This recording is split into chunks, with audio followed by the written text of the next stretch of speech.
Well, first of all, if I can direct my first question to Dr. Templeman, what piqued your interest about the mangosteen? Well, actually, I became interested in the mangosteen through Dr. Morton. I've known him for many years.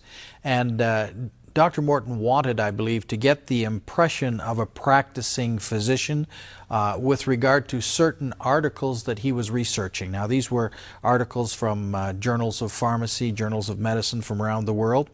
And when I started to read those articles, I began to imagine, you know, there are certain things in medicine you just can't fix. I was trained to look after a lot, but there are many, many things that doctors encounter that they just can't fix. And I was reading about things that were in that category, and I was curious, could I use some of this natural medicine to possibly help my own patients? And that's how I got interested.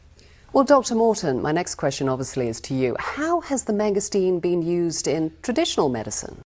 Well, the mangosteen fruit, Abby, it's about the size of a tangerine.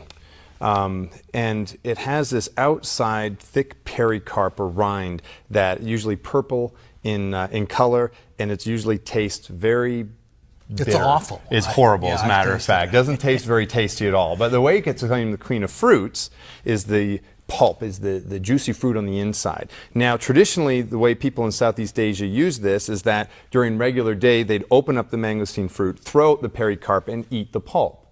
But medicinally, when it would be used, if someone in the village was sick, the mangosteen fruit would be open and the pulp would be set aside, and the pericarp would be taken, ground on a rock, taken the pulp of this pericarp and mix it with water, make a tea or a tincture, and be used internally for conditions like dysentery and diarrhea, or the pericarp would be taken apart and put in a poultice and used externally on the skin for infections and conditions such as psoriasis.